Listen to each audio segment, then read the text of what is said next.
Okay, now we're recording. Please go ahead. Thanks. Um, this is the budget coordinating group. It is December 18th, and we are going to get started. I'm going to make sure that people can hear and be heard. I'll start with Deb Leonard. Hi, I'm here. Thank you. Anna Hurd. Hi, I'm here and can be heard or Okay. can hear. For the moment, covers the school people. Library. Nat. Yes, I'm here. Austin. Present. And Sharon.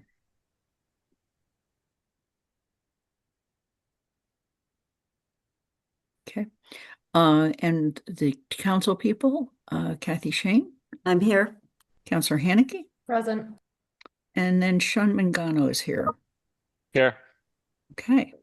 We're going to start. Sean, are there any updates that you or Paul wanted to make sure you shared with us? Only that, we closed our fiscal year. We were a little behind on that, and we are getting ready to send out budget development documents to our department heads. So we're a little bit later than the schools in terms of the development of our budget, but we are starting to work on our projections. And early signs, we've done a little bit of work on that. I think, you're going to hear more from the schools, but health insurance is really a killer for everybody. We're just looking at just rough estimates of what an 18% increase means relative to the 3.5% overall increase, and it uses up just about, all of the money. So crossing our fingers that maybe that 18% will come in lower. One second, one second, one second. Somebody needs to mute. Okay. So that's update for now. And I do have the school budget documents that I can pull up on the screen later if that's helpful when we talk about that more. Okay. So let me just go back to our agenda for today, and then since there are no other updates, we're just going to go to updates on how your budget discussions are going and the challenges you're faced with as well. So we'll begin with the library with Austin, Nat, and Sharon. Sharon, why don't you start? Yeah, the only thing that I have is silly me, all along I've been using 15% for the health insurance increase. So now I have to add a little more. That's sad. And I'm working with Sean on the personnel projection. So that's really helpful. Thank you, Sean. Yep. That's really all I have that's new. Okay. Are there any questions that we want to, I'm going to come back to this, but just think of any questions that you want to ask the library about their budget based on this meeting and the previous meeting. Austin, did you have anything you wanted to add? No, Lynn, I'll have some things I want to say later on, but this is fine for now. Okay. Counselor Haneke. Yeah, we will get to the schools later, but I'm curious, Sharon, on personnel matters, do you have a general estimate of what the year-over-year increase when you put the COLAs and the step increases for your staff in look like? We've got some of those preliminaries for the school, and I'm curious what that is on a year-over-year basis, if you've got any estimates. I know they're not solid, but Yeah, and I literally just got the spreadsheet from Sean and just started playing with it. So I don't even want to throw anything out there because I need more time.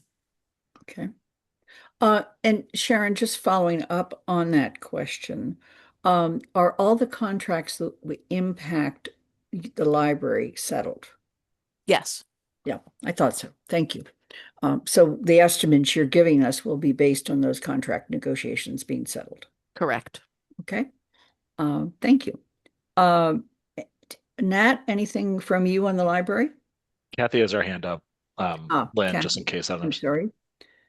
That's, Go ahead, Kathy. I may be in your corner or my hand's not colorful enough. I have I don't know whether it affects your budget at all, Sharon, but um, in the FY27, are you scheduled to move back into the new building, or would that be like mid-year way through? Yeah, February-ish. February. So you're looking at a budget that's about half of the year in your current quarters and half of the year in new. Correct. Yeah, thank you. Okay, so it'll be a year this coming February. Yeah. Okay, got it. And yes, that does span that spans all 4 quarters of the fiscal year. Okay. Any other questions of the library for the moment? All right, then what I think we'll do is I did get an email from the superintendent.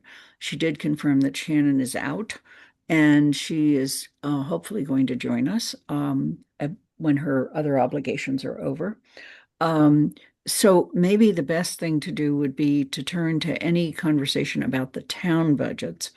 And then we can come back to the schools and see if she arrives by then. But go ahead. Kathy. Okay, Sean, when you said 18% insurance eats up all or most of it, could you get more? I'd have to look back to the guideline projection for how much the town is getting, but I've been trying to do that across the board. And I know I did it for last year, but of the total increase, the municipal budget was scheduled to get, and then Yeah, so again, we are not at a place where we have super detailed numbers, but just we're the 3.5% is roughly $1 million, a little bit more on the budget for just the town portion. Yep. And when I just looked at our active and retiree health insurance and added 18%, it was, in the $700,000-800,000 range. That doesn't take into account changing enrollments and things like that. So there, again, that's why I don't want to be too specific, but Yep. just doing that really rough math made it, it was pretty clear it's going to take up a big chunk.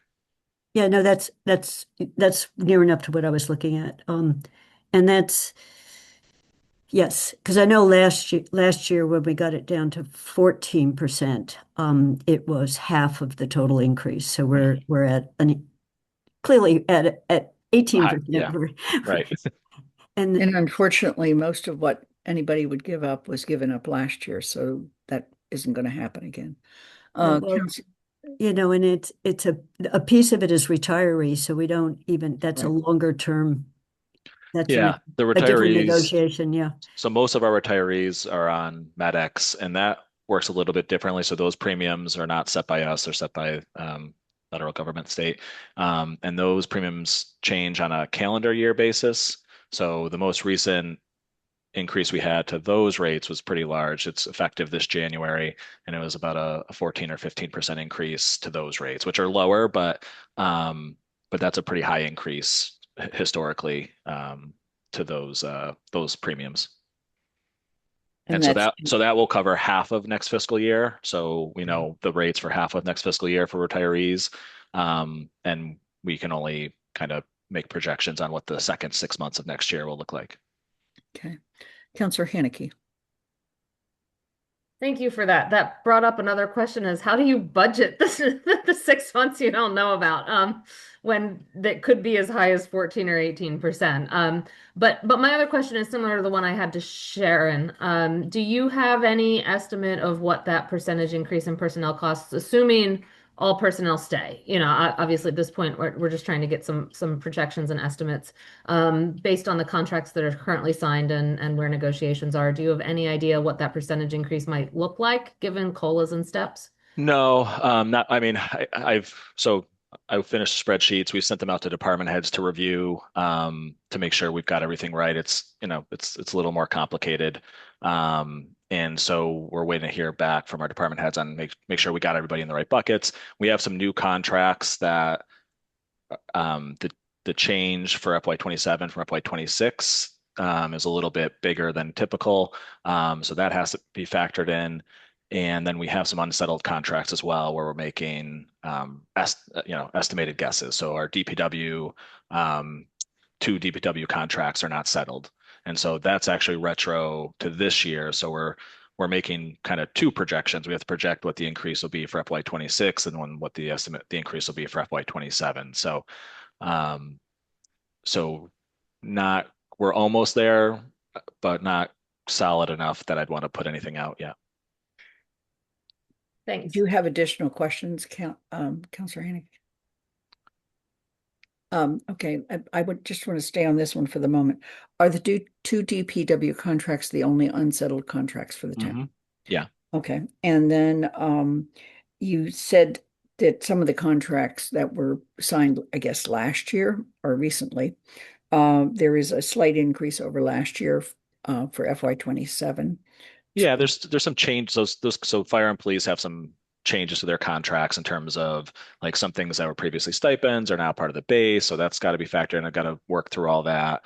Um, some of that, one of the contracts, I believe, got a new top step. So there's different pieces of the contract that we have to kind of work through to see how it impacts. It's not as easy as just taking like it's a 2% COLA and moving everybody along a step the same way. That's why we're working with our chiefs to review it closely. I want to pause for a moment and ask Anna, can you hear us? I can, thank you. Great, thank you. So we've kind of done a quick breeze through the library. We'll get back to it. And we're doing the town, and then we'll move to the schools. Kathy? I just have one more. Sean, when have we already heard, or when will we hear on what the pension assessment is? We've already heard the pension assessment. So I think we committed to coming back to the finance committee in January or early February with sort of an updated projection. So that'll be folded into that. But it came in. I've got to look at how it shakes out between like the general fund, enterprise funds, because we split it between them. But the increase itself was a little bit lower than what we were projecting. So that'll hopefully move it in a positive direction. That's great. And I do have one other question. You mentioned also that there was, because of the unsettled contracts at DPW, some of them actually are this year as well as next year. And I'm assuming that retros then don't get paid until the total contract is settled. Is that correct?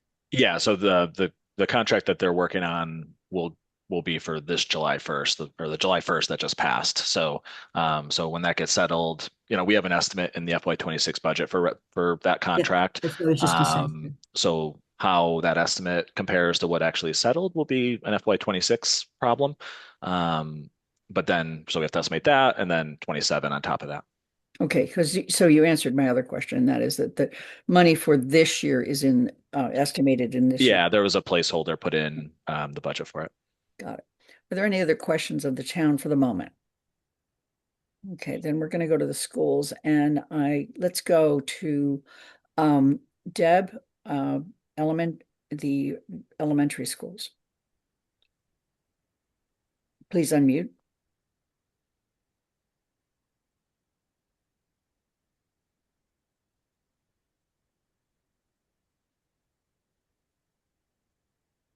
Sorry. The element, now I have to go back to the other screen. Sorry.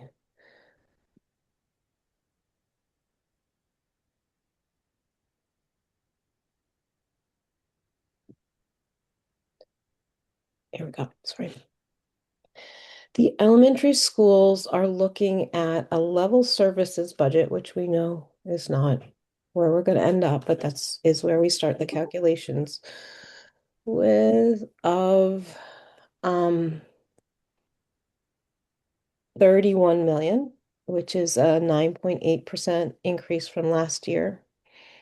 With a 3.5%, not the 2.5%, with the 3.5%, that is a increase of 700,000 and a projected deficit of 2 million. No, okay, sorry.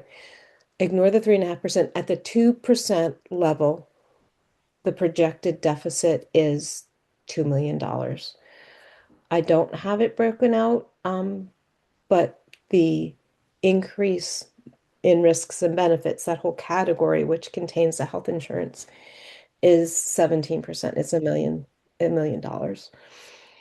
So it's not, it's basically the increase, the 2.5 increase is 70% of what we're expecting that entire category to increase by.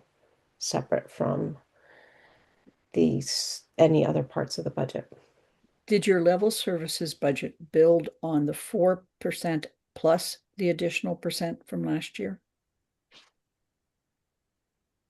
So the level services is just, Level services. I'm sorry? Sorry, I was just repeating what Lynn is asking. Yeah, sorry. Could you refine that? I didn't understand the question. So what was the base you used to do level services? Was it the budget last year with the 4% or the 4% plus the additional 1%? I don't know. Deb, can I add? Yes, please. So I think I'm just got the, is it okay if I share my screen? It might be easier to put Please it on do the that. screen. Can you see the table on the screen? Not yet. Not yet. Now we can. Yeah. Now you can, okay. So level services, they're projecting 31 million, which is about a 9.8% increase. This 29 million down at the bottom, so that is the 3.5% increase Okay. from the town. But I think the difference, I'm not the superintendent, or Shannon can confirm. I think what this 2.51 is because we took away because the additional funding was not included in the base, that it probably feels like a 2.5% increase versus a 3.5% increase, because that what is it, 355 or 269,000 wasn't carried forward in the initial projections. But with the 3.5% increase, there's a gap of 2 million. Okay. Kathy, you have your hand up. Yeah, and Deb, I don't expect you to be able to answer this question, so it's a question when the superintendent comes, or that we can send. When I went and looked at the numbers in more detail, we got these Tuesday night. I'm not sure these have been adjusted yet for going from 3 elementary to 2 elementary. For big ticket items like fewer principals, vice principals, fewer librarians, not class. So I'm not sure it has been adjusted yet. I think it's more like level staff in terms of if all staff were still working. So it's a question, has it been adjusted at all? And that would affect multiple lines. Clearly, it affects the salary line. It affects the health insurance line, because health insurance for fewer people would be a lower. So it was a basic question I had when I saw these numbers going forward. And I think everyone on this call knows, I still am the chair of the building committee, and we went through an exercise required for MSBA to do a best guess on the types of employees, going through everyone who's employed by elementary, that would be most likely to be reduced when we were in 2 rather than 3. So that's question 1 on. I don't think that's been done yet, so it's a basic question. The second is, I don't think on the other side, the cost of having the 6th grade in the middle school is in here, other than the cost of the 6th grade teacher, cost of our staff that would be now over in the middle school. I don't think rent is in yet. So those were my 2 basic questions of, on the lower the budget side, do we have all the staff adjustments? And on the raise the budget side, do we have an estimate of putting them in the middle school, both the rent, but to the extent we're going to have any pro rata if we're piggybacking on some of the services, so not just the floor space. So those were my 2 on the elementary school budgets that I think probably only Shannon knows for sure what staffing is behind the salary lines. I'm going to come back to Counselor Haneke, but go to Deb Leonard. That is my understanding, Kathy. The cost of the what are we calling it? Chestnut Street Academy is the new name of it. The 6th grade has not been presented, and the spreadsheet that you sent me that had the estimates of the reductions, I shared with Dr. Z when you sent it to me a week or so ago. but they have yet to compare that to the existing. So that was developed in 2021, and they have yet to compare that or present a comparison to the existing staffing structure. So obviously, we can't reduce positions that have already been reduced, and I don't really know beyond the spreadsheet what was involved in that. And to the best of my understanding, I don't have access to any of the documents that. No, so as I said, I didn't think you would know for sure. And it, just so everyone understands, there wasn't rocket science that was done in 2022. It went across and said 3 cafeterias, 2 cafeterias, 3 gyms, 2 gyms, you know, 3 schools, each of which has a principal and vice principal. So it went not for paraprofessional or teachers, assuming the children will still be taught. So that was my basic question, because when I looked at it, it didn't look like that had happened yet, and I can understand why. Kathy, It has not. there are utility savings in the projection because the Right. utility line's going down by Yeah, over that was 200,000. that was the one I saw, and Shannon's explanation of why it wasn't 100% of the 2 schools made sense to me. Okay. Looking at again that the new building won't have any electric costs and won't have any heating costs because it's all electric with solar setting it off. So we had done estimates of that savings, but some of that gets offset by the fact that Wildwood stays open for a piece of the time. It's not immediately closed, and Eversource may not give us a dollar for dollar increase on the electric bill, depending on where town has to enroll us in smart. But anyway, I did understand, and she picked up, it was only slightly lower than what the rough estimate would have been using this year's budget. So that's why, Sean, I just didn't think, given, I can't see from the numbers. It was a basic question on that. Yeah. Yeah, at that one. Counselor Haneke. Yeah, similar questions on the payroll projections. During the presentation, and this one goes for elementary and region because Shannon made during the presentation similar comments, but it wasn't clear in the projections. There were some comments that there were some positions.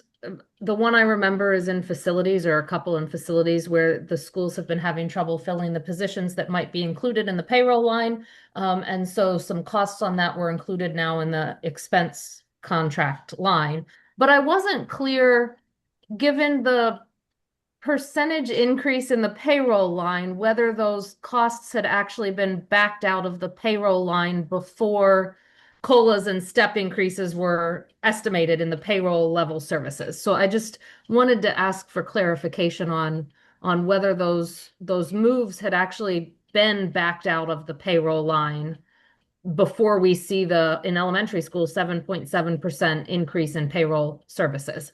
And then I guess the question with the 7.7% in payroll services is,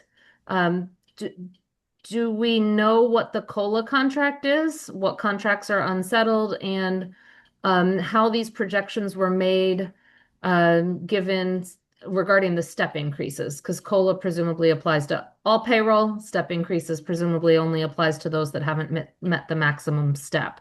Because I'm trying to understand better how that increase is estimated for elementary at 7.7% when I think COLA might be around 3 or lower. And I could be wrong on the COLA increase because I just don't know. So I'd really like some information on what that COLA increase in the contracts are, and then how those step increases were estimated in these budgets at this time. And I know, Deb, that you probably can't answer any of that. So I don't necessarily expect you to be able to answer it. And then I had a question regarding the superintendent's update and 6th grade projections. In the update on Tuesday, there was a statement that said, addressed student feedback regarding designating their own space by dedicating the entire 2nd floor as the 6th grade wing. And I'm curious whether that is an accurate statement for a number of reasons. What is the cost of dedicating the entire 2nd floor as a 6th grade wing? And for the region, where do the 7th and 8th graders go if they're not using any classrooms on the 6th grade? And maybe I missed questions like that at the meeting on Tuesday, but I kind of wanted to know whether that was an accurate statement because that seems to have a lot of budget implications for both budgets. Deb? So in reverse order, there is no plan to give the the sixth graders an entire floor. So the two plans have them in a whole hallway or part of a whole or like an elbow. So I'm guessing that addressed means spoke to them about that expectation. And not granted that request. In terms of, I know that that one line, the HVAC was moved out of payroll, but you said moves, and I don't know what the other one would be. You're I muted. think Shannon talked about a couple of facilities positions and then maybe somewhere else. This is where I didn't take Okay. good notes during the and some might have been talked about at the region meeting and some at the elementary meeting. I guess I'm trying to figure out if they were backed out before we saw the projected 7.7% increase, that projection is actually then larger than 7.7 if some positions were already backed out Yeah, that's a before Shannon making those question. projections. Yeah, Yeah, no, and- it's a total Shannon question, but that's what I was trying to figure out. And I'm pretty sure, again, this is just guesswork, that that increase does reflect an expectation of how all the contracts will land, but the largest one, the APEA, is not yet finalized. And am I correct that there's also another contract that's not finalized? Or is it just I think we're all done. or APEA is the only APAA. APAA? Okay. Okay, you're right. So when I say I think I'm all done, APAA was finalized. but does it like all the way through, just like the Yep. APEA is? Okay. No, I mean APAA is signed and sealed. Okay. Okay. APEA is still waiting ratification by the union. Okay. And that's all three, right? But I mean, there's three groups within that group, so that's the vast majority of the payroll. It is Yeah, the vast majority of the Yeah. payroll. Yeah. And do we know, or is it public yet what APAA settled at? I think so. If it's not, don't venture. Well, if it's all ratified, then it must be. I feel like it's. We I feel like voted we voted it. it in public. Do So you it want me should to pull be that up? 2.533. Yes, but 2.5 for this year. The But there were also a few, they also raised the longevity Mm. payments to make them in line with committee action employees. But those were the really only two financial implications to the contract. But the 2.5 is for FY26 and the 3 is for FY27. Because Is we're that- in the first okay. year of that contract already. Yes, you are correct. All right. So there's money in this present budget for that back pay. Yes. Yes. That's in Well, contingency. I mean, I think that money gets paid out of the fiscal year 26 budget. Mhm. Right. So it's not in the fiscal year 27 budget. Right. Yeah, It's in the budget you're in now. correct. Okay. Got it. Kathy, you have your hand up? Yeah, and this is one that I just want to put on the table because I don't think it can be answered yet. And this flips to the regional side, Anna. If we have the sixth grade in the middle school, it will be paying some kind of rent. So the regional budget will need to reflect that it's getting revenues from the town of Amherst, and that hasn't happened yet. I mean, it hasn't happened yet. My assumption is because we don't know yet what we're paying. The superintendent said on Tuesday night they're going through, what that might actually look like, and Sean may have more to say. I'm just saying that the same way I said may not fully be in our elementary school budget. I don't think it's been accounted for in the regional budget either. That's probably fair. I think also there's some discussion about who actually needs to approve the rent amount and whether more than $100 per classroom per year year can be, or month can be charged. And so there's like just a bunch of questions about how the rental agreement can be structured and then um, who is in charge of approving that agreement.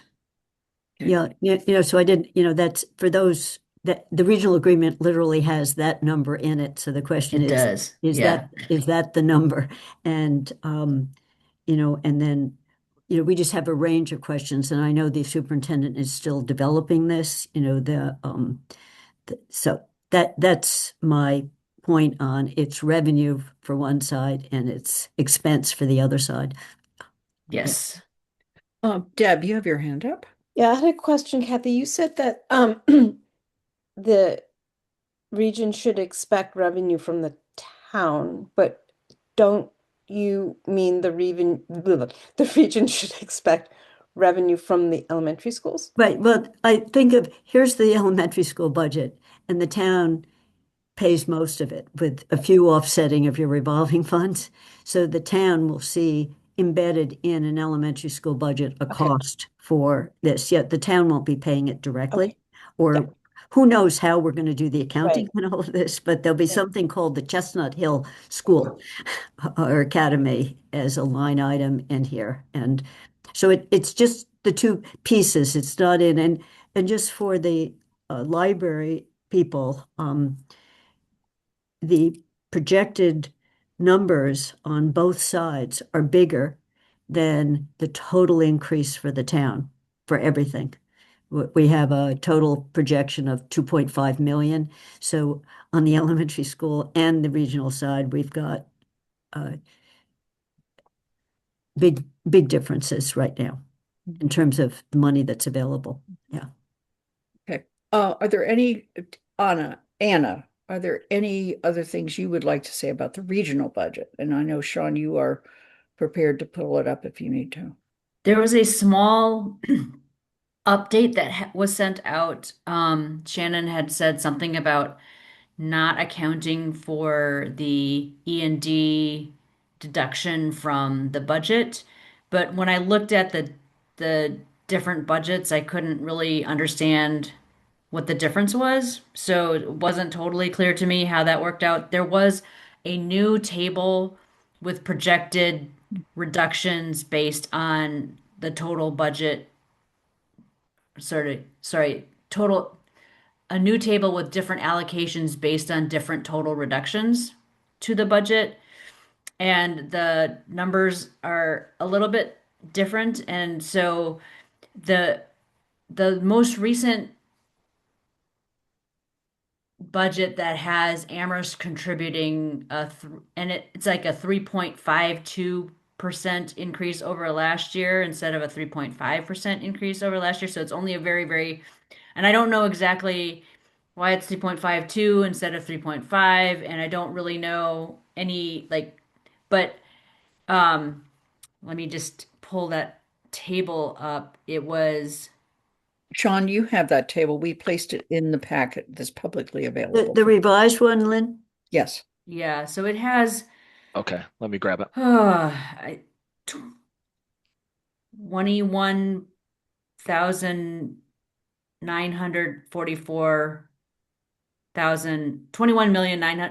21,944,825, which is a $120,219 lower than what it would be if it were fully done. And then like the total for the 2.06 million reduction, which is a 3.5%, 3.52% increase for Amherst. So the actual numbers aren't there, but Do you want me to share it, Lynn? Please do. Okay.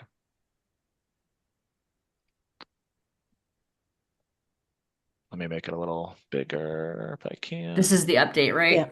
Yeah. Yeah. Yeah.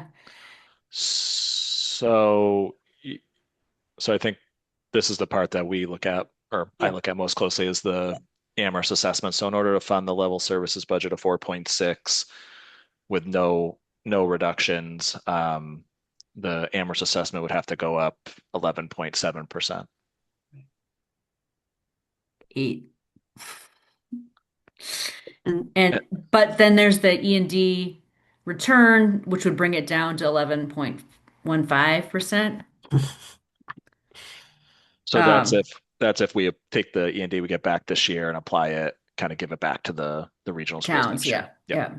And can I just ask, while we have this up here, that down below is where we have the 4-town breakout? Yeah, right here. Yes. That is the percentage that based on the present formula. Correct. So that's based on the regional agreement, That's the I I see. different allocations, yeah. And then we have the E&D applied later on. Okay. Yeah. And then if Sean scrolls down a little bit more, you'll see where they gave not that one, well, the tiny thing down at the bottom that Yeah. what would it take? Amherst has so far said about 3.5, so that requires a $2 million reduction. So that's that tiny table down at the bottom, and Yes. 2 million would get us to 376. So what you're seeing is the town of Pelham all the way through has a really big increase. And then as does Leverett, depending on where you are. So that's one of the issues that region is going to be facing, that for the small towns, even if we manage to get down to the 3.5, it's a percentage increase that's large. Right. And anything. So that's just my observation on again, my framework is total increase for the town is 2.5 million for Amherst. Our whole budget, not, Right. and it's so. Okay. Deb, did you want to comment on this? And then I'm going to go to Counselor Haneke. It can wait. It was just about the next 4 towns meetings, not about this specifically. Oh, okay. Counselor Haneke. Yeah, so a couple of questions, similar ones. I'm not going to repeat them regarding the payroll lines that I had for the elementary school. Just some clarifications there. Do we know yet where Pelham's guidance is on their year increase on the assessment? And then 2 other questions. There was a proposal for a change in start times for the high school and I guess potentially the elementary schools. I'm not clear if the high school start time change includes a middle school start time change, but what is the potential cost to transportation budget if those start time proposals go through and start times are changed? I guess that's one of the things. And are those potential costs included in these budget projections at this time or not?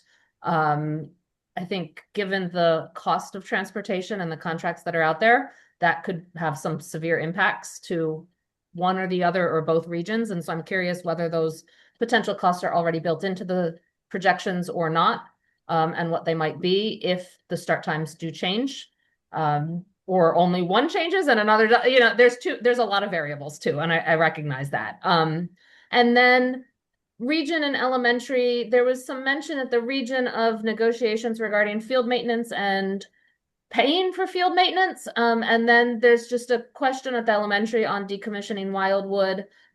Do we know what the status of those are? I know Wildwood cannot be decommissioned until everyone has moved out, but have there been conversations regarding those 2 about when things might happen?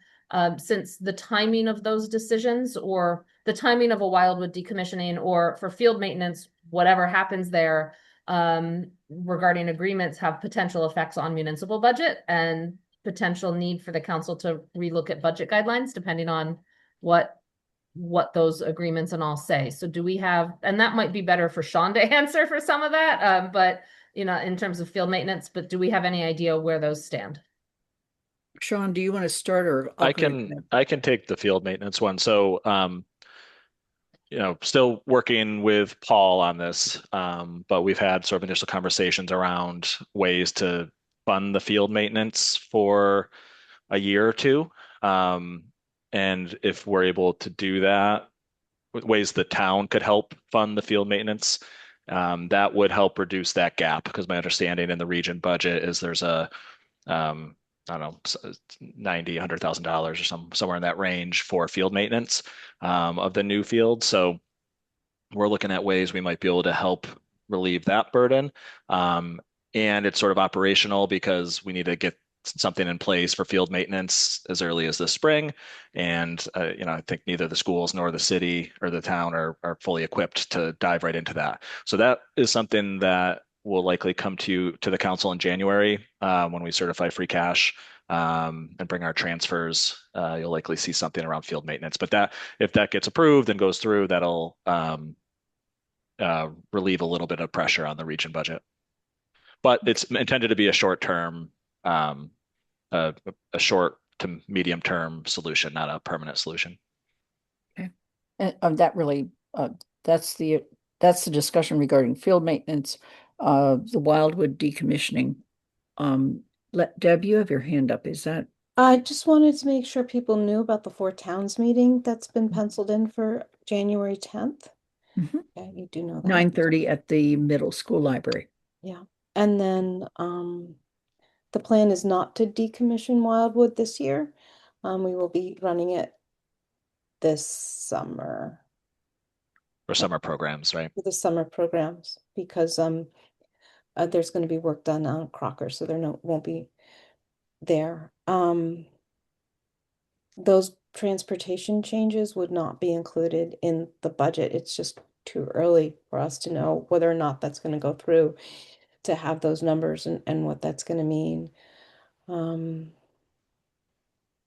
But also the start time does apply to the middle school, not just the high school, if it goes through.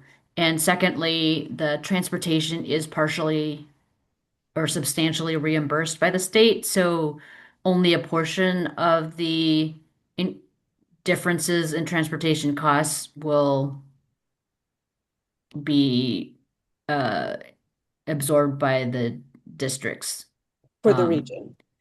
for Not the for region, Right. not for the elementary schools. Not for the elementary schools. Oh, because there's no reimbursement for a town, just for the region. Correct. Okay.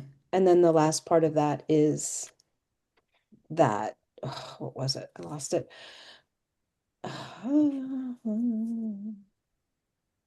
There is a potential start time change for the elementary, but it's not clear how long-term it is or when it will be. That's all I got. Okay. And we're still in discussions about the start time in general, so nothing is confirmed about that yet. Okay. And There was a question asked about Pelham's guidance, and the only thing that I can communicate is unofficially, the chair of the finance committee in Pelham has said that if Amherst went to 3.5, they would have to go out for an override.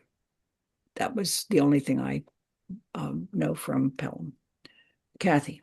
Yeah, this is just for Sean, again, longer term. If Wildwood is decommissioned and it hits FY 27, so as Deb just said that it's gonna, or 3/4 of FY 27, because June and July, does the town have to start booking any costs for Wildwood? And it's sort of a question of, are we going to lock the doors? Do we have to do something to worry about the pipes freezing? And I don't expect you to answer it right now. In the South Amherst School, I know we kind of just locked the doors, but to what extent is there some minimal utility costs that has to be written in somewhere? Decommission. I'm assuming decommissioning is also turning it back over to the town. It really, so that Wildwood appears somewhere in somebody's budget with small numbers, hopefully. Yeah, so South Amherst campus is on the town budget, and there's a small facility budget for it because it's not used heavily. So I imagine when it is turned back over to the town, something will happen along those same lines. It'll probably be a little bit bigger because it's a much bigger facility, but hopefully it'll be greatly reduced from what its costs are now. Okay. Okay, thank you. Anna, I just want to make sure I know you're in the car, and I'm still here. I knew you were still here. At least you hadn't gone off the screen, but I know it's hard to raise your hand. Did you have any questions? No, so far, I think the questions I have either been asked or I'm saving them for Four Towns. I think that they're more appropriate for that venue. Okay. Thank you.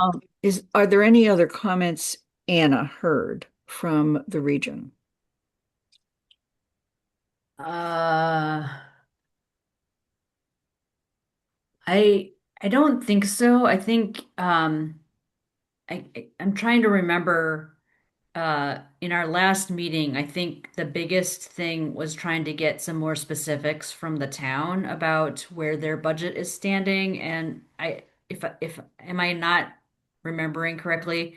I thought that the idea was that all of the other departments were going to try to get tentative budgets back at some point, but the schools have already gotten their projected budgets, different scenarios out, and that the next kind of step in the discussion process was getting better numbers from the other groups. I could be So, wrong.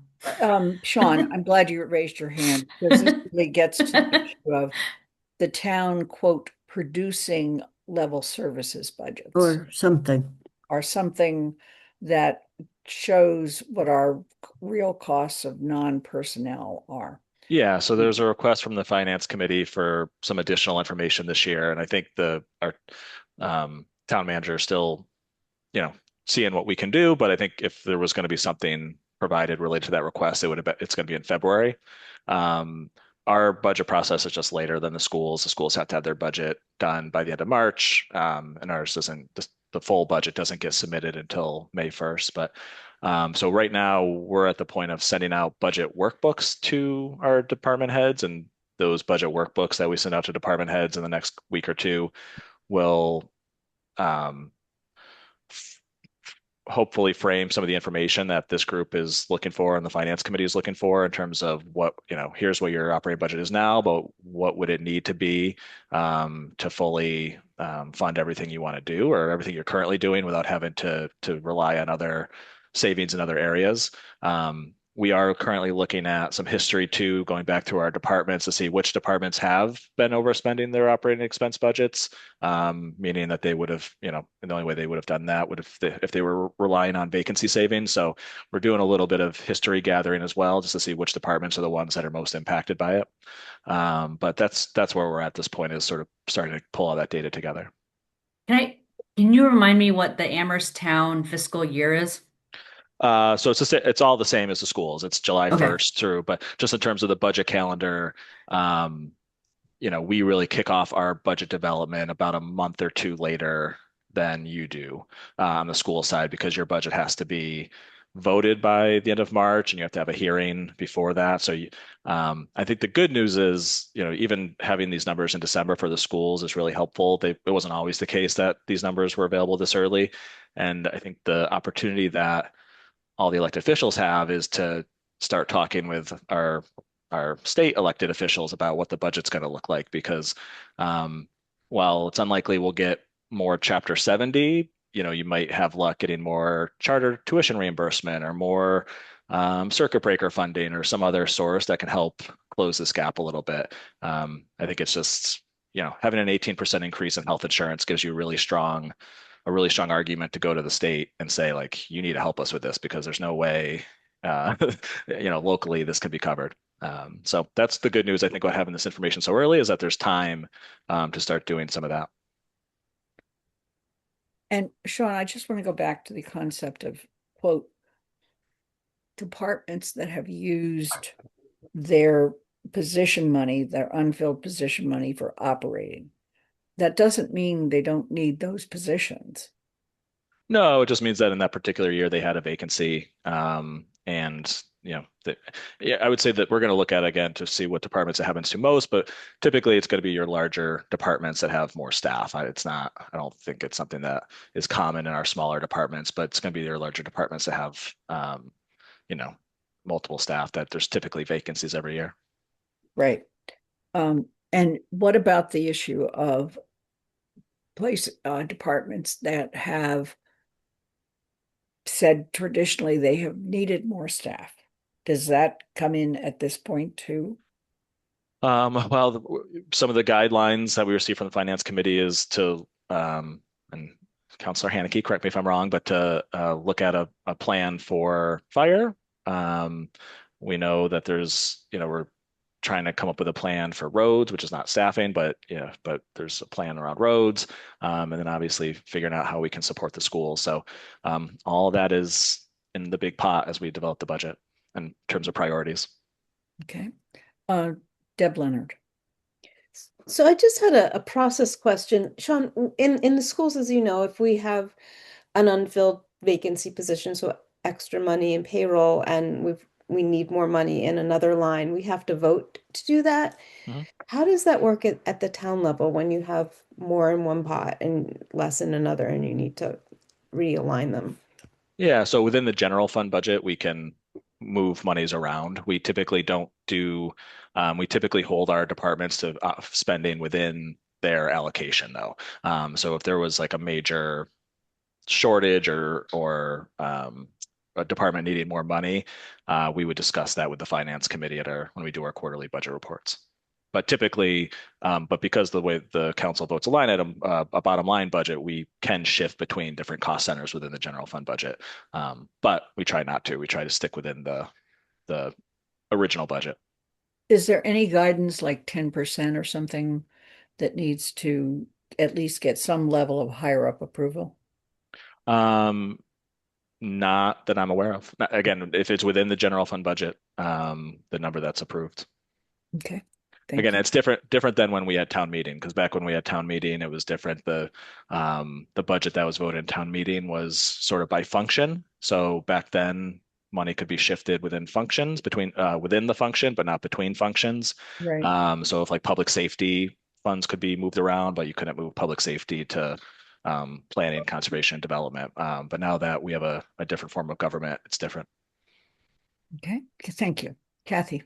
I just wanted to, Sean, you can tell me if I'm trying to restate some of what he said. If you look at our quarterly reports or our end of the year reports, what you can see is that the departments have a total that has both the non-personnel expense and the payroll expense, and they rarely at the end of the year are higher than that amount. But underneath it, what we discovered last year is that a DPW or a police or a fire, their expense budget, non-personnel, had gone up, but because they had a vacancy, their total was okay, and so one of the questions I have, Sean, as you're starting to look at this, if we are always running a vacancy in a department, at what point do we say it can be staffed at a lower level? So it's just a generic question, because we didn't have a planning director, we didn't have a finance director. These were key positions that in this current first fiscal and last fiscal year, but in some, it looks like there's one or two vacancies every year. And it's a question, right? Lynn said, do we need more staff? But it's also, I don't know whether we're unable to hire people because our salaries aren't competitive and we desperately need a particular person and we just can't find one. So it will be a question for later that I have on always running a vacancy. Yeah, on the town side, there's not a position that I can think of where it's the same position every year. Again, when you have 20 patrol officers, you're going to likely have a patrol officer vacancy, but it's not the same position. You know what I mean? You're filling positions, then different positions are becoming vacant through promotions, other things. So on the town side, there's not a situation that I can think of where it's the same position, except there might be maybe one in DPW where it's sort of related to like the type of skill set that you need. But other than that, I can't really think of any that are recurring. So these positions are being filled. We have 200 to 300 employees, so there's going to be turnover throughout the year. Okay. On the school side, they have a similar challenge, but theirs is more related to finding people that can fill those roles. And so there's a decision point at a certain point where you have to decide, am I going to fund this as a position or fund it as a contracted service? But either way, you still need to fund it one way, so a lot of like the psychologist positions or speech language pathologist positions, it's hard to find people to fill those roles, especially ones that have a bilingual skill set. So it doesn't mean they don't need the service, but they might need a budget for it differently if they can't find people. And so that's I'm sure, an annual conversation in their office. So the final thing on our agenda today is to then go back to the question we asked last time. We still may not have an answer for it, and that is, are there any comments, questions, or statements that the group would like to discuss and have the town manager consider as guidelines in formulating the budget? Austin, you have your hand up. So this is less of a formulation of this budget, but and I think we're moving towards it by asking people to, kind of tell us what they actually would need to keep things where they are. But I wonder if we could have a conversation as a group about what we would need to do to make Amherst even more livable than it currently is. I just have the feeling that year after year, we're slipping further behind, and we're doing the best we can, and the town manager and the finance director of the council are, managing the heck out of this process. But I just come away year after year with the sense that we're losing ground in lots of places. And I know that there's the Prop 2.5. I know there are all those constraints, but I just wonder if at some point we could have a conversation. What would it take to kind of address the town's pressing needs? Outstanding question. And Deb Leonard, you had your hand up. I don't know whether you want And to. by the way, having question. asked an outstanding question, I have to jump off to go to another Zoom. So Okay. hopefully somebody can report what the outstanding answer was. Okay. And not only that, but the meeting's being recorded. So yes.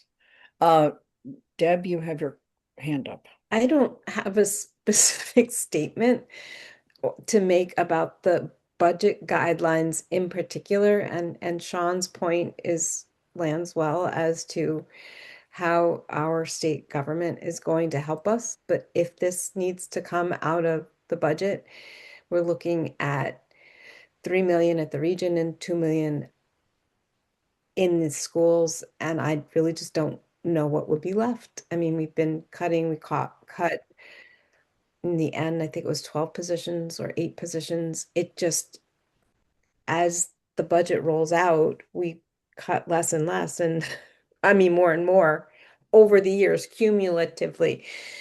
And I think the side conversations are, I don't know how we're going to do that. I just don't know how we're going to meet those kinds of reductions this year. So I know that's not the answer to the question you asked, but that's where we're at right now. Kathy? Probably Sean's is more apropos, but I was responding to Austin, who's just left.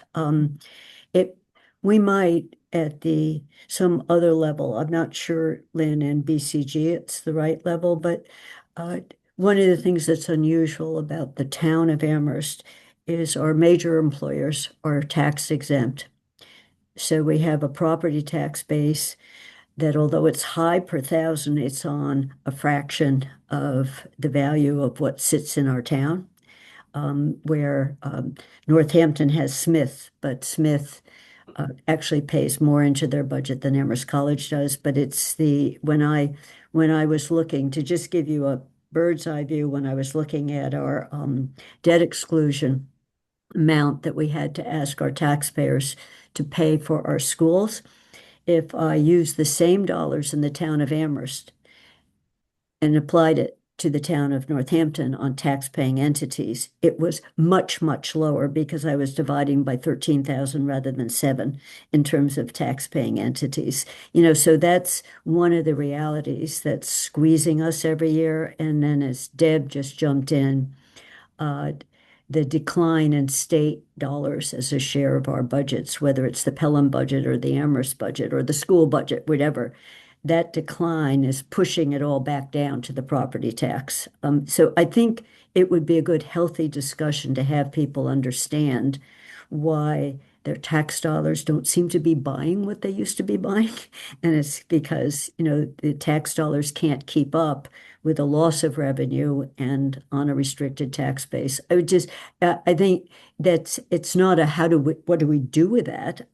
There are some legislative policy proposals, pilots, and some other things that would help dramatically, but it's not within the borders of our town in terms of an immediate fix. But I think it just might be a good public forum kind of thing for people to understand the kind of boxes we've been put into over time, not yesterday, but over a number of years. Thank you. Sean? So we do have an economic development director now, which is great. And so that is one of the things that one of the numbers I've talked to him about is getting him the figure, what would we need annually in terms of new revenue in order to keep up with our level services at the schools and and on the city side and on the library side. So it is something we're working on, and I think it's also related to Councilor Haneke's request in terms of information for the Finance Committee.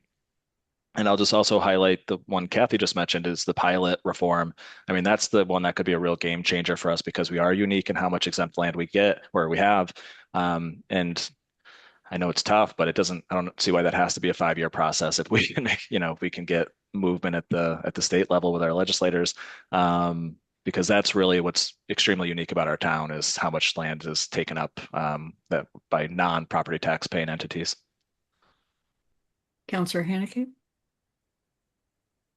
Yeah, I just wanted to respond to Deb with the $3 million number was what was put out last week at the region, but with the updated numbers from today, it's now the 3 million was sort of to meet Amherst's budget guidelines from the current projected level services at the region. But given what came out today, it's actually 2.06 to meet Amherst's guidelines, not 3 million.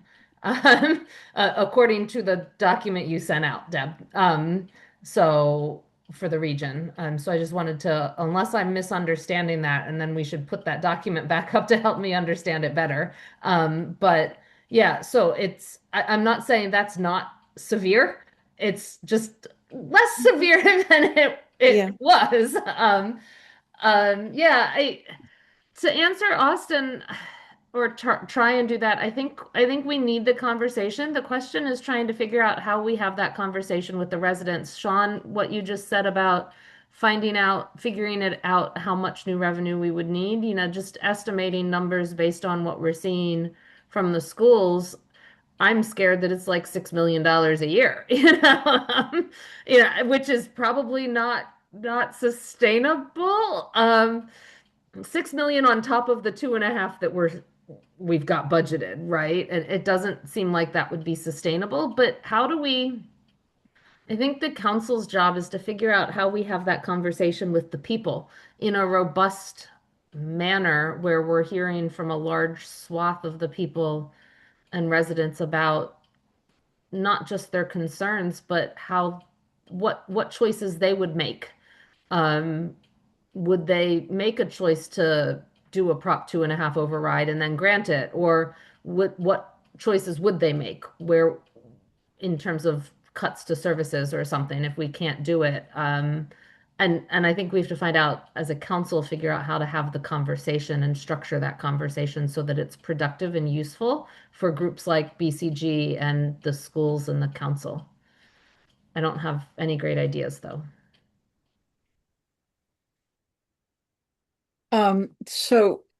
Interestingly enough, a group that I'm part of it with MMA has been having this conversation.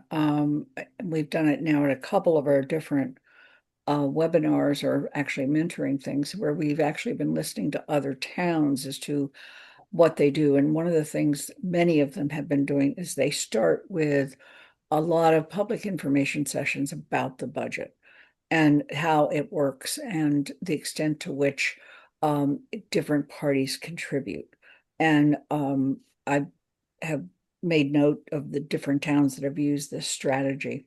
And most of them have done that as they've gone for overrides.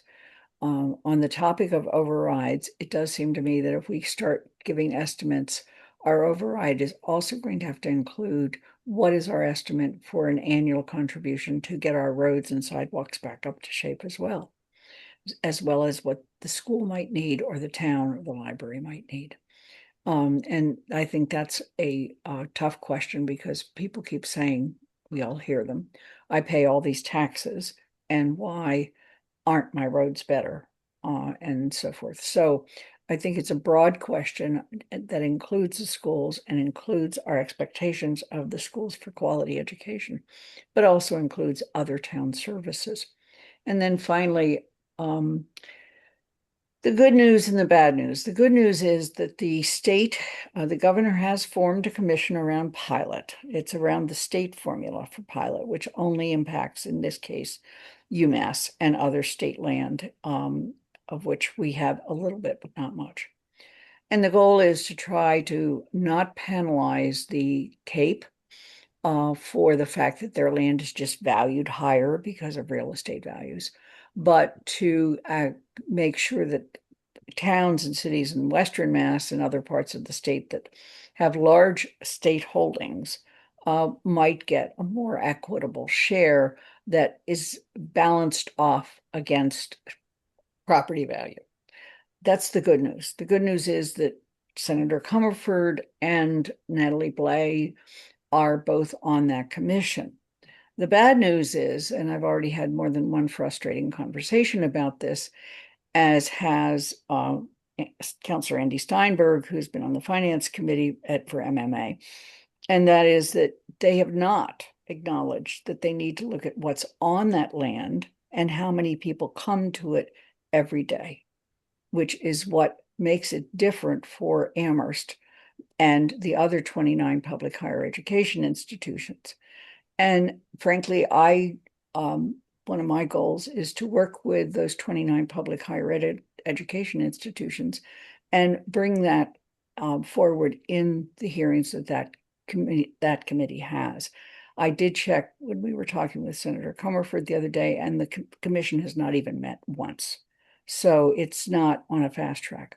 The irony is that would not impact either of Amherst College or Hampshire College because they fall under more the pilots for nonprofits.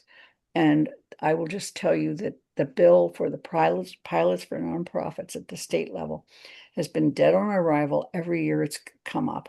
And it's because the largest nonprofits in the state are, in fact, hospitals.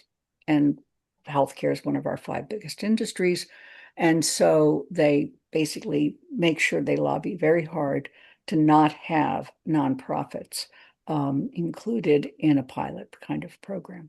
All of these have, levels, like you had to have endowments at this level, or your budget had to be that level, or whatever the case may be.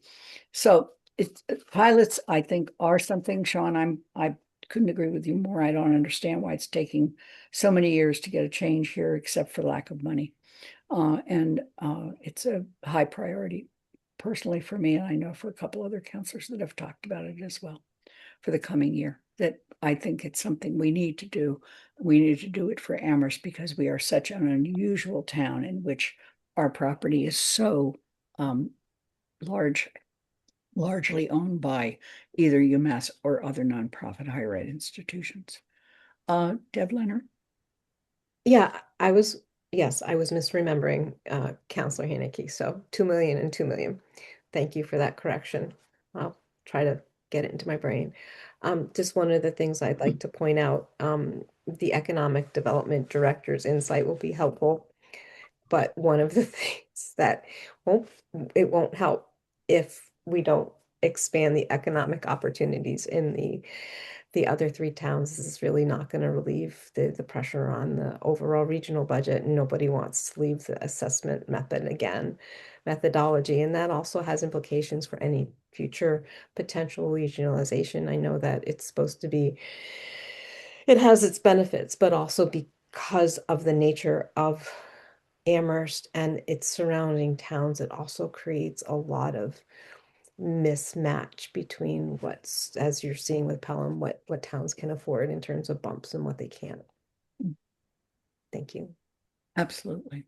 Are there other comments on guidelines or on this topic? I think that, hi, Anna, we can see you.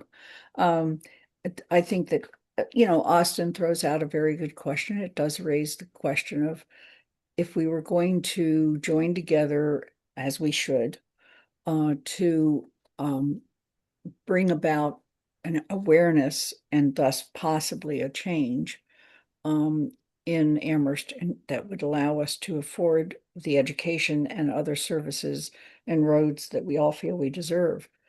How do we do that, and what does that look like? So that's what I'm hearing out of this conversation. Deb Leonard,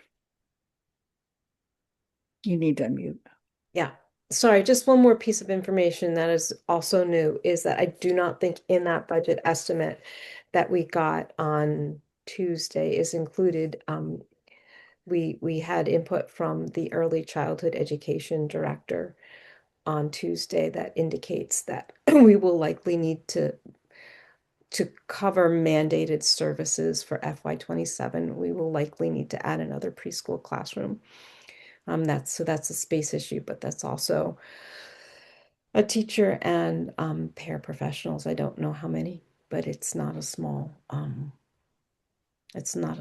change to our budget, overall budget. Okay. So let me just point out, on the 5th of January, all of the bodies represented here have some level of, well, the regional school committee does and doesn't. It doesn't do it in the same way, I guess, but all have some level of, if you will, seating new people and reorganizing. At that point, the questions will come up as to who will be representing which bodies for the budget coordinating group, and frankly, many other committees as well.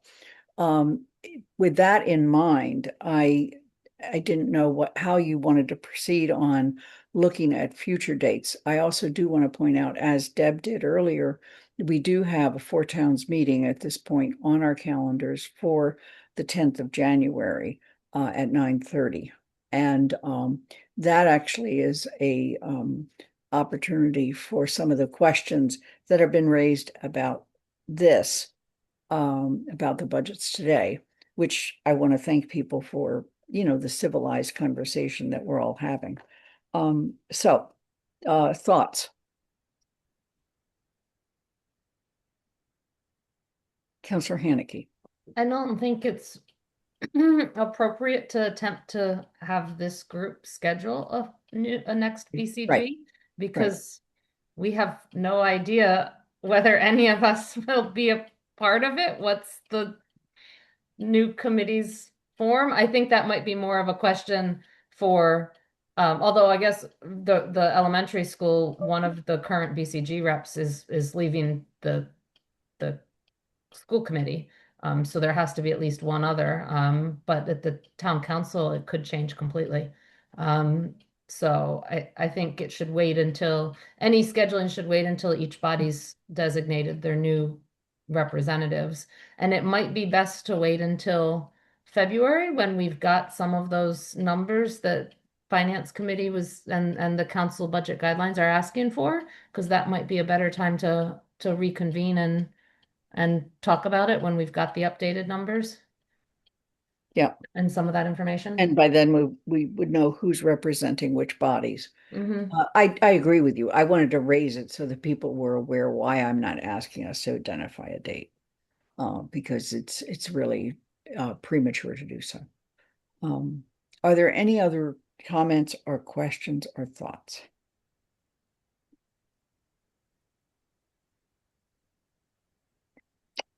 Then I guess I would like to say, enjoy your holidays and Happy holidays, everyone.